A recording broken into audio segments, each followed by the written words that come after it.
Friends എല്ലാവർക്കും നമസ്കാരം. നമ്മുടെ ഇഷ്ട പരമ്പരയുടെ നാളത്തെ വിശേഷങ്ങളിലേക്ക് ഏവർക്കും സ്വാഗതം. അങ്ങനെ മീനു ആണെങ്കിൽ ദേവിയുടെ ഫോൺ കോൾ കാണുമ്പോൾ തന്നെ ഗോമതിയുടെ അടുത്ത് നിന്ന് മാറി നിന്നാണ് കേട്ടോ അത് അറ്റൻഡ് ചെയ്യുന്നത്.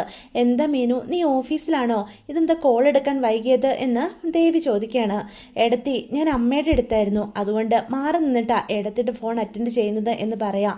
അമ്മയ്ക്ക് എന്നോട് നല്ല ദേഷ്യമാണല്ലേ, അമ്മ എന്നോട് ഒരിക്കലും ക്ഷമിക്കില്ലേ മീനു എന്ന് ചോദിക്കാം. അത് കേൾക്കുമ്പോഴത്തേക്ക് മീനു പറയും, എടത്തി അമ്മയെ കുറ്റം പറയാനായിട്ട് പറ്റുമോ? ഏടത്തി എന്തിനാ ഇത്രയും വലിയ കള്ളങ്ങൾ ഞങ്ങളോട് പറഞ്ഞത്? അല്ല, ഇനിയിപ്പം ഏടത്തിയുടെ അച്ഛനും അമ്മയും നിർബന്ധിച്ചിട്ട് പറഞ്ഞതാണെങ്കിൽ പോലും അവസരം ഒരുപാടുണ്ടായിരുന്നല്ലോ ഏടത്തി. അമ്മയോടും ഞങ്ങളോടെല്ലാവരോടും ഒരിക്കലെങ്കിലും ഇത് തുറന്നു പറയാമായിരുന്നില്ലേ എന്ന് ചോദിക്കാം. അത് കേൾക്കുമ്പോൾ ദേവിയാണെങ്കിൽ കുറ്റബോധത്തോടു കൂടി നിൽക്കുക. മീനു, നീ എന്താ ഇങ്ങനെയൊക്കെ പറയുന്നത്? നിങ്ങൾക്കെല്ലാവർക്കും ഞാൻ വെറുത്തവളായോ എന്ന് ചോദിക്കാം. അമ്മ ഒരിക്കലും എന്നോട് ക്ഷമിക്കില്ലേ മീനു എന്ന് വീണ്ടും ദേവി ചോദിക്കാൻ കേട്ടോ. അപ്പോൾ ദേവിയുടെ ദയനീയ അവസ്ഥ കാണുമ്പോൾ മീനുവിനാണെങ്കിൽ പാവം തോന്നുക. അതുകൊണ്ട് തന്നെ മീനു പറയും, ഏടത്തി അമ്മയുടെ മനസ്സിൽ വീണ മുറിവുണങ്ങാൻ സമയം ഒരുപാടെടുക്കും. അമ്മയ്ക്ക് വിഷമം ഏടത്തി കള്ളം പറഞ്ഞതിലല്ല, സത്യങ്ങൾ ഒരിക്കലെങ്കിലും ഏടത്തിക്ക് അമ്മയോട് പറയാമായിരുന്നില്ലേ എന്നാ ചോദിച്ചേ. ഏടത്തിയെ അത്രയധികം അമ്മ സ്നേഹിച്ചതല്ലേ? എന്നെക്കാളും ഇത്രേക്കാളും ഒക്കെ അമ്മയ്ക്കിഷ്ടം ഏടത്തിയെ തന്നെ ആയിരുന്നില്ലേ എന്ന് ചോദിക്കുക.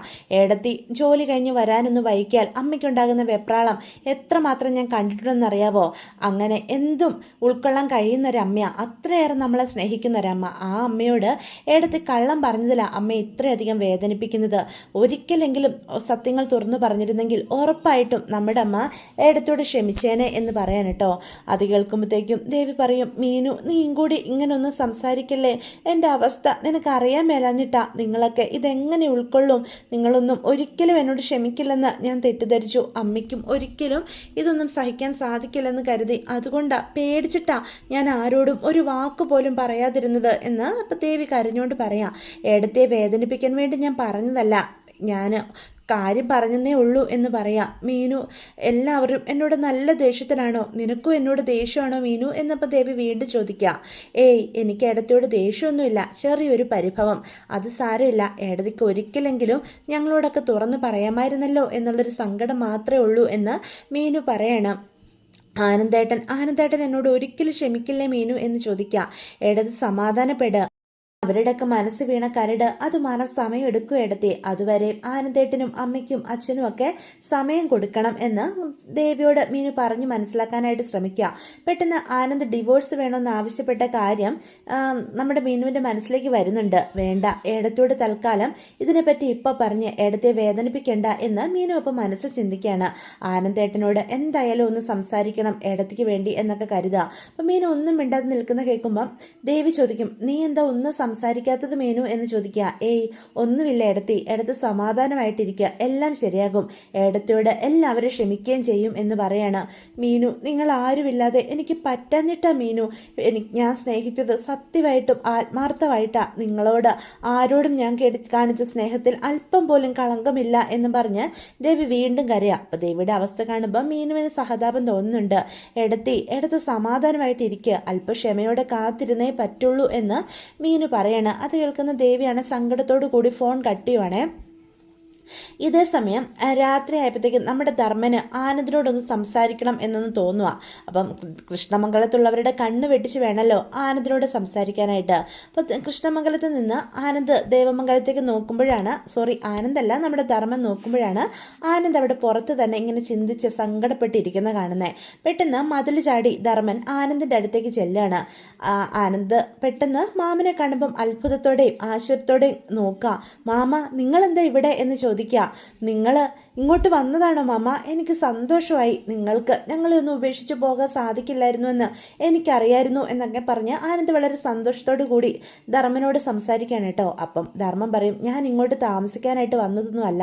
എടാ, എനിക്ക് നിന്നോട് ഒന്ന് രണ്ട് കാര്യങ്ങൾ പറയണമെന്നുണ്ടായിരുന്നു, അതിനുവേണ്ടി മാത്രം വന്നതാ. എന്താ മാമ, എന്താ പറയാനുള്ളത് എന്ന് ചോദിക്കുക.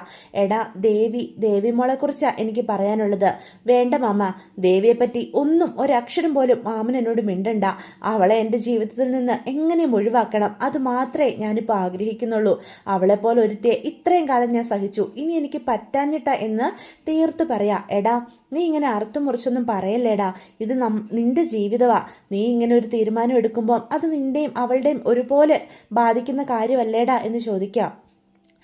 അല്ലെങ്കിലും ദേവി ഈ കുടുംബത്തോട് എന്ത് തെറ്റാ ചെയ്തത്? കള്ളം പറഞ്ഞത് ആ കുട്ടി മനഃപൂർവ്വം ചെയ്തതല്ലല്ലോടാ. അതിൻ്റെ അച്ഛനും അമ്മയും നിർബന്ധിച്ച് അവളെ കൊണ്ട് ചെയ്യിപ്പിച്ചതായിരിക്കുമല്ലോ. ദേവിയെപ്പറ്റി നമുക്കെല്ലാവർക്കും അറിയാവുന്നതല്ലേ. ഈ കുടുംബത്തിന് ദോഷം ഉണ്ടാകുന്ന ഒരു പ്രവൃത്തിയും അവളായിട്ട് ചെയ്യത്തില്ല, അതെനിക്കറിയാം എന്ന് പറയാം. വേണ്ട മാമ, മാമൻ ഇനി അവളെപ്പറ്റി ഒരക്ഷരം പോലും പറയണ്ട എന്ന് വീണ്ടും നമ്മുടെ ധർമ്മനോട് പറയാൻ കേട്ടോ ആനന്ദ്. എടാ, ഞാൻ പറയുന്ന നീ ഒന്ന് മനസ്സിലാക്ക്. എടുത്തു ചാടി ഒരു തീരുമാനം എടുക്കേണ്ട കാര്യമല്ല. ഡിവോഴ്സ് ചെയ്യുക എന്നൊക്കെ പറഞ്ഞാൽ അത് ശരിയാകില്ലടാ. ദേവി, അവൾക്കൊരു അവസരം നീ കൊടുക്ക്.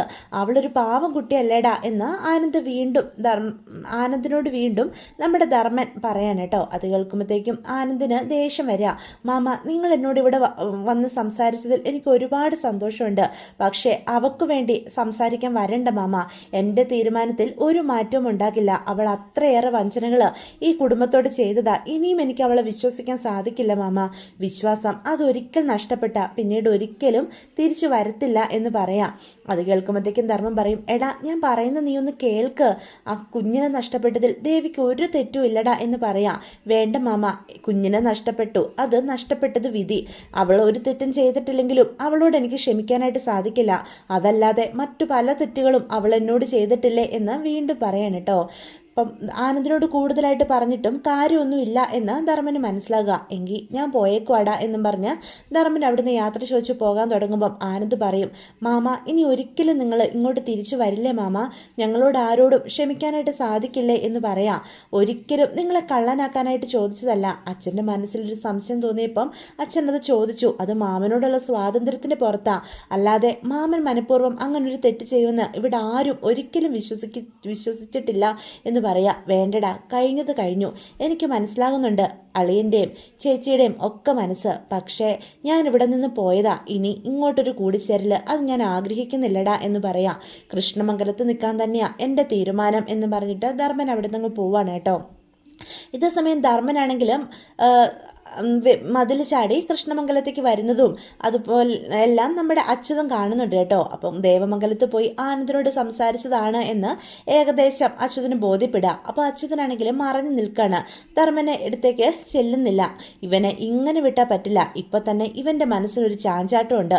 എത്രയും വേഗം കടയുടെ ഉദ്ഘാടനം നടത്തി ഇവൻ്റെ കയ്യിൽ കട ഏൽപ്പിച്ചു കൊടുക്കണം. പിന്നെ ബാക്കി കാര്യങ്ങളൊക്കെ സുകന്യ നോക്കിക്കോളൂ. ഇവനെ മുന്നിൽ നിർത്തിയിട്ട് വേണം എനിക്ക് ബാലനെ തോൽപ്പിക്കാൻ. ഇവൻ കട തുടങ്ങിയാൽ മാത്രമേ അയാൾ പൂർണ്ണമായിട്ട് നശിക്കുള്ളൂ എന്നൊക്കെ അച്യുതൻ അവിടെ നിന്ന് ചിന്തിച്ചു കൂട്ടുകയാണ് കേട്ടോ. അപ്പോൾ ധർമ്മന് ഈ ദേവമംഗലത്തോട്ട് തോന്നിയിരിക്കുന്ന ഈ സഹതാപം എങ്ങനെയും ഇല്ലാതാക്കണം. അതിന് സുകന്യ വിചാരിച്ചാൽ മാത്രമേ നടക്കുള്ളൂ എന്ന് കൃത്യമായിട്ട് അച്യുതൻ അറിയുകയും ചെയ്യാവേ. ഇതേ സമയം നമ്മുടെ ആര്യൻ വീട്ടിൽ വന്നപ്പം അനുവിനോട് ശല്യം ചെയ്യാനായിട്ട് അലോക് സംസാരിച്ച കാര്യങ്ങളെപ്പറ്റിയൊക്കെ പറയുന്നുണ്ട്. അപ്പം നമ്മുടെ ആര്യൻ നല്ല ദേഷ്യത്തിലാണ് പറയുന്നത്. അവനെ വെറുതെ വിട്ടത് തെറ്റായിപ്പോയി. അവൻ്റെ യഥാർത്ഥ സ്വഭാവം വീണ്ടും അവൻ എടുത്തു തുടങ്ങിയിട്ടുണ്ട്. ഇന്ന് അനുമോളെ വഴിയിൽ തടഞ്ഞു നിർത്തിയ അവളോട് സംസാരിക്കാൻ നോക്കി. ഞാൻ കൃത്യസമയത്ത് അവിടെ എത്തിയതുകൊണ്ട് മാത്രം അനുമോളെ അവൻ്റെ കയ്യിൽ നിന്ന് രക്ഷപ്പെടുത്തിക്കൊണ്ട് പോയത് എന്നൊക്കെ പറയാം. അപ്പോൾ ഗോമതിക്കൊന്നും പറയാനില്ലാതെ തല കുനിച്ച് നിൽക്കുകയാണ്. അവനെ ഒന്നും ഒരിക്കലും പുറത്തു വിടാൻ പാടില്ലായിരുന്നു. അവൻ വീണ്ടും ശല്യത്തിന് വരുമെന്ന് ഞാൻ എത്ര തവണ നിങ്ങളോടൊക്കെ പറഞ്ഞതാ എന്ന് പറയാം. അപ്പോൾ ബാലൻ പറയും, വേണ്ട ആര്യ, കൂടുതൽ ഇനി ഇതിനെപ്പറ്റി സംസാരിക്കേണ്ട എന്ന് പറഞ്ഞിട്ട് ബാലൻ അവിടെ നിന്ന് പോവാണ് കേട്ടോ.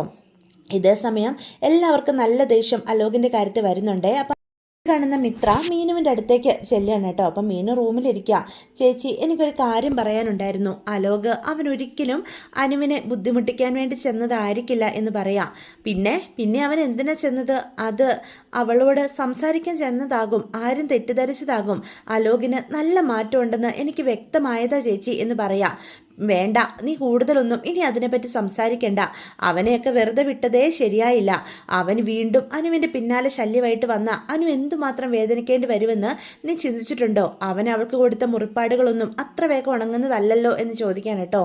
അപ്പോൾ ഇവരെയൊക്കെ എങ്ങനെ പറഞ്ഞ് ബോധ്യപ്പെടുത്തണം അലോകിൻ്റെ മാറ്റം എന്നതിനെപ്പറ്റി ചിന്തിച്ച് മിത്ര ഇങ്ങനെ ആലോചിച്ച് നിൽക്കുകയാണേ. അപ്പോൾ ഇതൊക്കെയാണ് കേട്ടോ നാളത്തെ എപ്പിസോഡിൻ്റെ വിശേഷങ്ങളെ. ഇപ്പോൾ വീഡിയോ ഇഷ്ടപ്പെടുവാണെങ്കിൽ ചാനൽ ഒന്ന് സബ്സ്ക്രൈബ് ചെയ്യാൻ മറന്നു പോകരുത്. ലൈക്ക് ചെയ്യാനും ഹൈപ്പ് ചെയ്യാനും ഒന്നും ആരും മറക്കരുത് കേട്ടോ. അപ്പോൾ എല്ലാവർക്കും ഗുഡ് ബൈ.